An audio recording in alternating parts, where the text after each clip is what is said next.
এবার যে খবরের দিকে নজর রাখবো, ইডি দফতরে প্রাক্তন মন্ত্রী সুজিত বসু পুরনিয়োগ দুর্নীতি মামলায় জিজ্ঞাসাবাদ সকাল 10:30 থেকে এনফোর্সমেন্ট ডিরেক্টরেট দফতরে সুজিত বসু। আপডেট দেবে অনুপ, রয়েছে আমার সঙ্গে। অনুপ, পৌর নিয়োগ দুর্নীতি মামলায় রাজ্যের প্রাক্তন দমকল মন্ত্রী সুজিত বসু তাকে তলব করা হয়েছে এবং আজকে 10:30টায় তিনি আছেন। সকাল 11টা থেকে ইতিমধ্যেই এখনো 5.5 ঘন্টা হতে চলেছে তাকে দীর্ঘ জিজ্ঞাসাবাদ করছে। ইতিমধ্যে একটা বয়ান লিপিবদ্ধ করা হচ্ছে তার কারণ ভোটের আগে দেখা গেছে একাধিকবার তলব করা হয়েছিল, কিন্তু গরহাজির ছিলেন। পরবর্তী ক্ষেত্রে হাইকোর্টের দ্বারস্থ হয়েছিল, তারপরে হাইকোর্ট নির্দেশ দেওয়ার পরে তিনি হাজির হচ্ছেন এবং তার পরবর্তী ক্ষেত্রে দীর্ঘ তাকে জিজ্ঞাসাবাদ করার পরবর্তীতে জানা হয় এটির পক্ষ থেকে বলা আরো কিছু বেশ ডকুমেন্টস প্রয়োজন এবং বেশ কিছু বিষয় জিজ্ঞাসাবাদ প্রয়োজন। সেই কারণেই আজকে তাকে তলব করা হয়েছে এবং তিনি ইতিমধ্যে ইডি দপ্তরে এসেছেন। এই নিয়ে 3বার এখনো পর্যন্ত সুজিত বসুকে জিজ্ঞাসাবাদ করা হচ্ছে।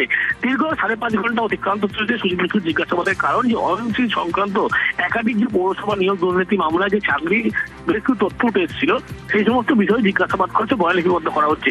বেশ কিছু অ্যাকাউন্ট সম্পর্কিত ব্যাংকের ডকুমেন্ট সম্পর্কিত এই তথ্য আনতে বলা হয়েছিল।